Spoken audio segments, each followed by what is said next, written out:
3, 2, 1. Very hard to do in Los Angeles right now as an art major, as an artist.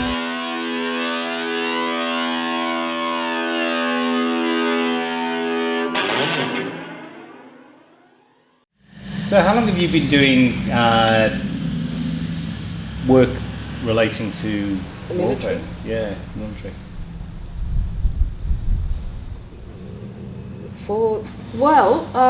No, that's not true. The first military work I did was before I moved here. Yeah. And I think 1998 was the exhibition where I've collected rocks and sticks for 2 years on the coast every morning.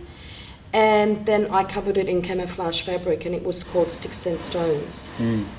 Will break my bones. That whole saying about sticks and stones break my bones. And I was looking at that whole idea of camouflage, because camouflage, designed by artists for war, for conflict, it works okay if you stand still. As soon as you start moving, you stand out. You know, all of those ideas. You know, and us melting into the environment that we are destroying, and we want to become the environment, but we're actually controlling the environment. All those playing fields. So that's what I was playing with. So that was the first one. But then when I really started working with it and exploring it is about 4 years. Right, yeah. Through camouflage fabric. Yeah. Now just let me check. I've got this pointing at you. No, I do. Okay. Okay. So what I'll do, I mean, and that was all great because I'll probably be able to use a lot of what you were discussing then for the interview as well. But what I'll ask you, like I said on the phone before, is a bit about, you know, how you got here, and then about your practice in general. Then I'll ask about specifically about the work. Okay. But and I'll probably come back to we'll definitely come back to the hair thing, because I find the hair thing really fascinating for a number of reasons. But anyway. I think I got it. I think I got one left. What's that? See, I've got the fabric. Oh yes. See, stuff like this, you know? Yeah. Oh, and so I've been collecting this sort of military stuff forever. Yeah. But the books, there's these. This is where you are.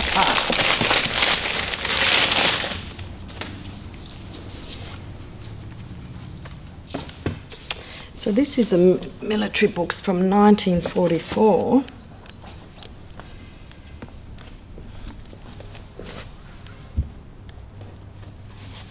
So I sort of use a lot of these images and embroider them. Yeah.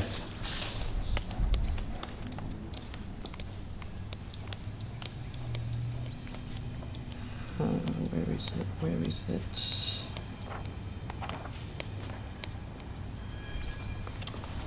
Where did you get these? To see in a bookshop. At second-hand shop, this one. Oh, look at this one. To kill time, they would dress... I know. They got the clown and they got the girl. Oh, God. I know. It says so much, doesn't it? Bizarre. I know. What a bizarre image. And it says, wherever troops go, army concert parties follow them, relieving the tedium of hours of duty in places where other amusements are impossible. I'm sorry, but it's like, are you kidding me? So you know, there is. I use satire in a lot of my work to question what are we actually doing or how we are in the world. You know? Yeah, I think dealing with war through art is kind of a difficult one, because it always seems that people interpret it as somehow being like weirdly. I know, you know, Ben Quilty's had this directed at him as well, that you're somehow complicit, or even kind of there's something pro-war about doing work about the military or about war. Yeah, not necessarily. I don't agree with that. I think a I think it's really best to go into those areas completely neutral and not make any judgments and let the public actually make those decisions themselves. I don't agree with war, never have. And yet, war have liberated different people. So I don't want to make a judgment on it. But I like to question why it has to take war rather than other means of liberation. But we are human. We are pretty fucked up animal. Mind you, I don't know one animal on the planet that doesn't fight itself. Really. I mean, dogs fight, cats fight, cows fight, sheep fight. Humans have a special propensity for cruelty, I think. We do. We create weapons. I don't think other animals do. We have a vague memory of each other going back to Sydney College of the Arts in the mid-90s. Pretty good now. I remember actually seeing you a lot in the sculpture department. I seem to have this mental image of burnt in of you wearing overalls. Always. Always. That's what I lived in. Always overalls. I know. Yeah. I know. So tell me how you got from that point. You were there doing your masters at that particular time, and now you're here in Fremantle. This is now part of Fremantle. Yeah. Well, it's sort of on the edge, you know. Yeah. Perth, Fremantle. Yeah. So what route has your career taken as an artist to get you here?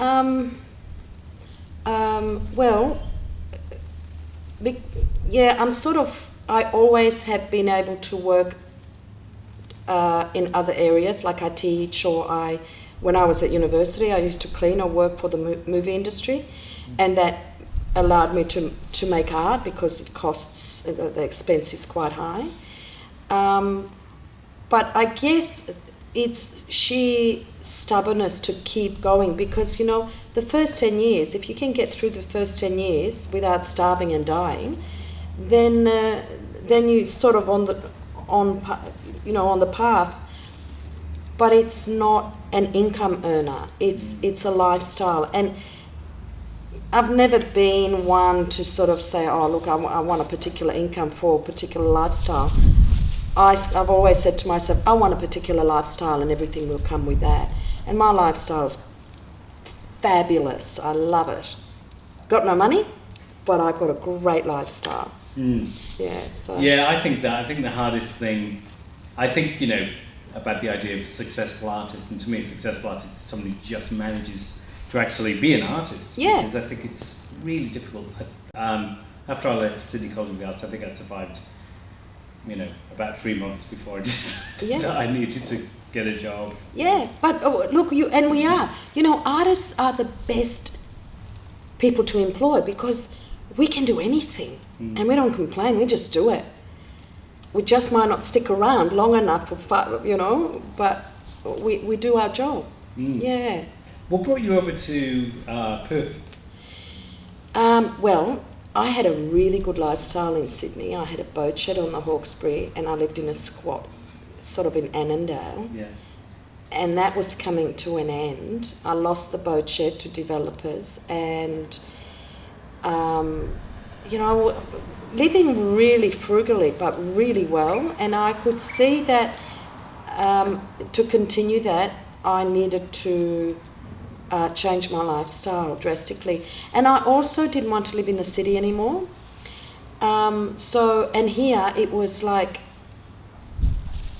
the lifestyle was fabulous. Swimming every morning, coffee every morning, sneak into the studio by 10 o'clock. It was slow and it was simple. It's not for everyone.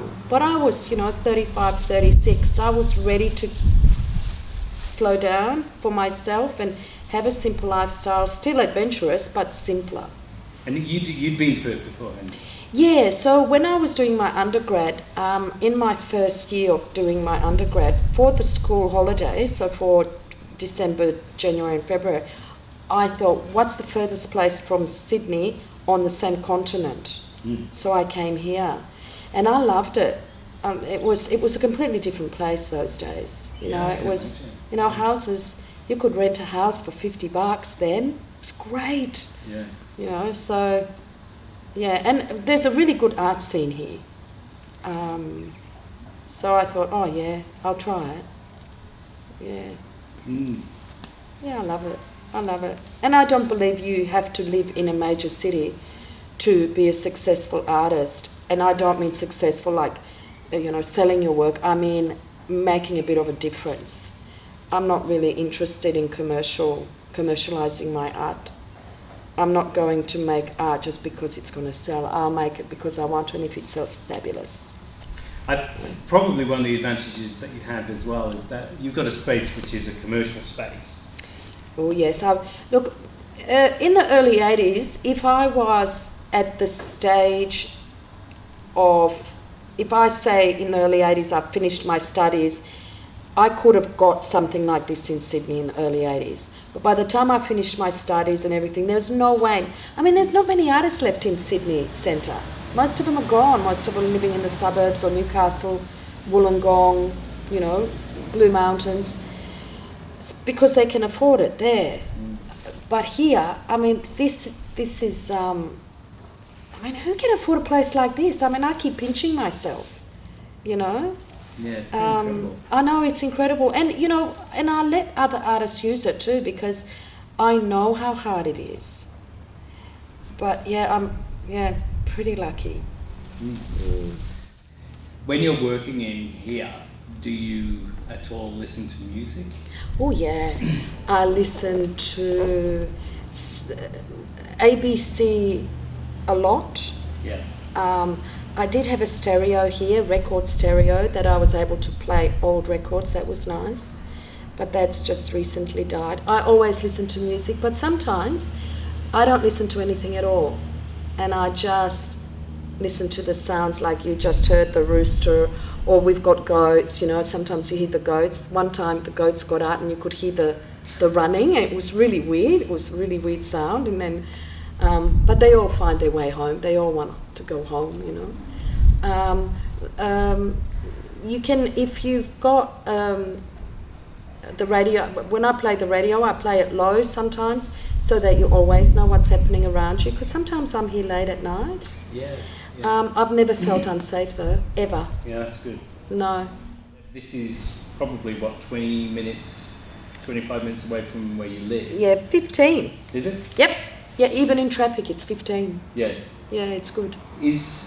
For you, is it important to have that distance between, you know, the studio and home? Well, you know, I had a before my daughter was born, I sort of used to work in the front room or in the backyard, and I never did work. I never did it because I'd rather vacuum the floor, and I don't like vacuuming. You know, like I'll do any excuse to clean the house, and by the time I cleaned the house, there was only a few hours left. No, really important to get away from the house so you don't do all the domestics. No one can bother you, because as an artist, people think that you're on call. They do. They don't think you're serious. You know, and having a daughter, my friends would ring me and say, oh, I know you're just down the road. Can you go pick up my daughter when you pick up yours? And I'm like, I'm working. But they don't take it seriously. Yeah, it's not like they're... Oh, you're an artist. You can do that anytime. Yeah. So yeah, it's very important. And then if I don't want anyone to contact me, I'll just turn my mobile phone off. It's good. And people don't really come all the way here unless they really, really want to. Yeah. So it's perfect. Do you have, well, I mean, you mentioned there's a couple of artists who live in, or work in these units. Do you feel like you are connected with, or more isolated from, a kind of a peer group of artists in Perth and Fremantle here? Like how, I suppose what I'm asking is, how does your studio function, if at all, in terms of connecting you with other artists?